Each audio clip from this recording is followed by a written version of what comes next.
Makakaroon ka ng kaso niyan at ang hatol niyan is dismissal from the service. Hello mga kabibig! Welcome back sa ating bagong YouTube channel. Ito ang pinakamaingay na YouTuber sa balat ng YouTube. Ako si Kabibig, maglabak-labak na dyan with evidence. Naku po, delikado talaga. Oo, akala kasi ng ibang tao na hindi natuloy ang Maisog Peace Rally sa Bulacan ay katapusan ng mga Duterte.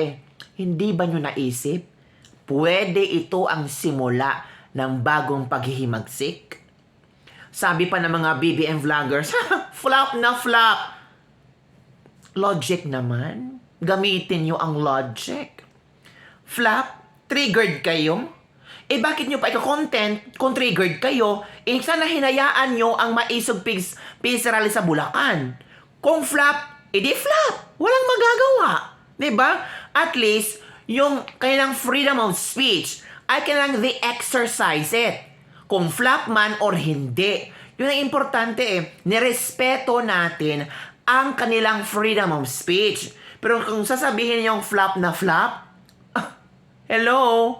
At bakit pa trending? Bakit pinag-uusapan? Bakit naging topic sa mga vlogs niyo kung flop siya? E di sana hindi nyo ipatatopic. Diba? So it means trending. So it means threatened kayo. Triggered kayo, 'di ba? At ngayon, si Pangulong Duterte magdedemanda. Paano 'yan? Yung pang-harassment nyo sa Maisog Peace Rally. Pati organizer magdedemanda.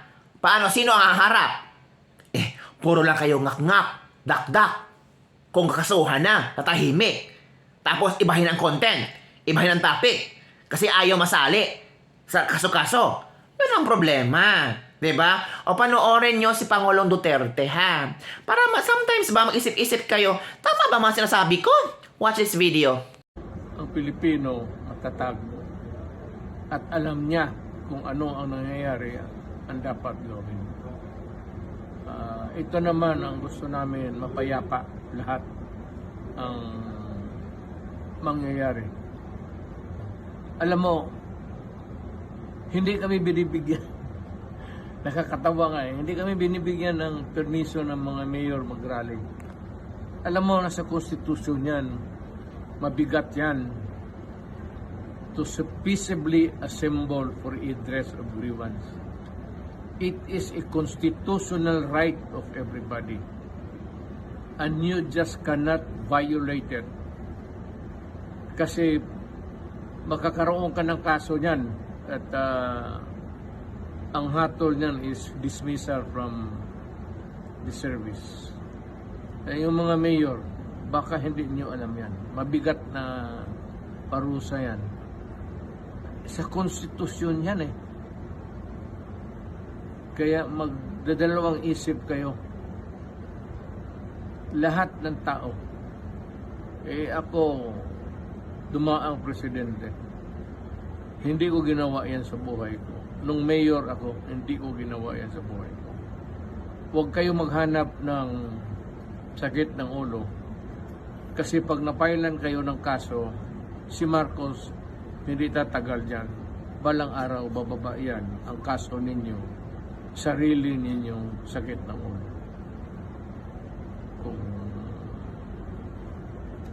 It's up to you. It's up to you. Bahala kayo. Makinig kayo, okay. Pag hindi, okay rin. Pero ang consequence ng ginagawa ninyo, mabigat yan. Napanood nyo na. Diba? So ano ang yung reaction dito? Well, let's see kung ano mangyayari. Kasi, ang gusto lang ng Maisog Peace Rally ay magpalabas ng kanilang mga sentimiento sa gobyerno natin. Kung mapakikinggan ni Pangulong Bongbong Marcos, edi mabuti. Kung hindi, edi wala tayong magagawa. Diba? Ganun lang talaga ang gusto nila eh. Maiparating sa mga tao kung ano ang kanilang ipinagalaban.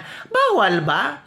Sa panahon ni Pangulong Duterte, lahat ng rally free. Kahit sinunog pa yung mga kung ano-ano pang ginagawa nila sa pagmumukha ni Pangulong Duterte, na meron pa sila mga ano-ano pa doon. Walang pakialam sa Pangulong Duterte. May time pa na pinuntahan pa yung mga rarelista. Kinausap pa ni Pangulong Duterte. Kasi pinariringgan niya ang mga hinaing na mga taong ito. Kasi nirespeto ni Pangulong Duterte kung ano ang gusto nila. Ganon dapat ang demokrasya. Hindi sabihin, flop na flop ya. Triggered ka. Diba? Nakalergy kayo. As in, nasa-shock ako, natawang-tawa kayo naging flop, pero isipin nyo, bakit nag-flop? Hinarang, harassment. Anong hinarang, harassment? Bakit may truck doon? Bakit yung mga pulis humarang sa daanan? Kalarke, ano ba? I-check nyo nga. At eto pa. Ang chika lang ito ni Ka Eric, nag-hire daw ng 300 na sibilyan na may mga dalang tubo kung sakaling matuloy ang rally.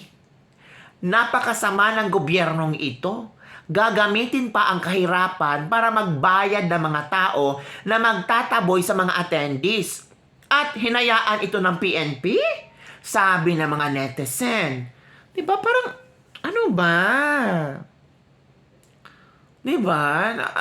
Parang nakakawindang. Parang ang gulo-gulo. 2 years pa lang umupo si Pangulong Bongbong Marcos, magulo na talaga ang Pilipinas. Parang hindi na natin nakikita ba kung saan patutungo ang Pilipinas? Are we on the right path, baby? I was born this way? Diba? Sabi ng iba, wala daw permission ng owner. May authority na pinirmahan yung owner, to hold the maisog rally sa property niya. Stamped, receive pa ng LGU ng Bustos, Bulacan Kasi may tarpaulin doon na nilagay na bawal gamitin ang lugar for rally. Pero may ebidensya sila may hawak na dokumento. Yung tarpaulin ba, dokumento na ba yon? Pwede naman kung sino magpatarpaulin doon. Diba? Ito sabi ng owner, tinakot siya na napakilala from Malacanang. Saka hindi naman yung owner, yung nasa video. Attorney daw yon. Hindi ko alam kung attorney ba na ng owner o kung sinong attorney ang pumunta doon para sabihin, I will be giving you 30 minutes to pull out everything. Diba? Pero dito sa dokumento, meron talaga authority to use property signed by the owner. Gawa-gawa lang. AI generated na naman. Ay, nako. Grabe. Pinirmahan Ang sabihin nyo naman na kalarki kayo. Ito pahayag ng Kilusan at Sambayanan. Tumpak po ang desisyon ng mahal na Mayor Digong Duterte na kansilahin ang Bustos Maisog Rally. Pinakilos ng Malacanang ang LGU. Pinagalaw ang Tricycle Drivers Association daw. Mga local hoodlums, sanggano, pakikilusin laban sa mga rallyista at makikiisa sa ating mga mass action bilang pagtalima sa utos ng Malacanang. Minobilisa ng Bustos LGU ang mga sangganoy, grabe naman. Magsakitan talaga. Kung natuloy itong Maisog Rally, maraming magsakitan, maraming damages, maraming mga taong masaktan. Huwag naman pong ganon. Grabe naman. Upang palabasin ng mga dayuhan ang rallyista at manggugulo. Upang maiwasan ang posibleng pagdanak ng dugo, wasto ang desisyon na kanselihin ang Maisog Rally sa Bustos. One step backward para sa mas ibayong pagsulong mabuhay ka Eric Celis and Peter Caramon Mutok. Ito yung statement, pahayag ng Kilusan at Sambayanan. So, yan pala ang nangyari. Diba? So, ano ang iyong komento, mga kabibig, sa mga issue na ito? Parang silent martial law na daw. Niwala ba kayo? Aniwala ba kayo na itong hindi pagbigay o hindi na pagbigay ng permit, hindi pagtuloy ng Maisog Rally ay kagawan ito ng Malacanang? Ang likod ba ng mga nangyayari ngayon ay ang Malacanang Palace? Ang mga tao na sa Malacanang. there's a possibility na ang iisipin ng tao ang Malacanang. Sabi pa ng owner, may nag-contact sa kanya na galing from Malacanang. Ay nako, mga kabibig. Ano sa iyong reaction dyan? Basta, ang alam ko lang, magdemanda si Digong at ang organizers ng Maisog Rally. Malalaman natin kung saan patutungo itong demandahan nila. Yun lang mga kabibig ang ating Ladies Lebak-Lebak for today. Don't forget to like, subscribe, and share this video. Kung tawagin nilang flop, edi flop. Ang importante, triggered kayo. Threatened kayo. Kasi pag hindi kayo threatened na triggered, hinayaan nyo ang Maisog Peace Rally. Diba? Kahit ano pang sasabihin ni Digong dyan, kahit bastusin pa niya ang gobyerno, karapatan niya yan. Kasi tao siya. Pilipino siya. Freedom of speech yan. Diba? Gets nyo? Bye everyone! See you next time. Salamat po sa lahat na nag-watch.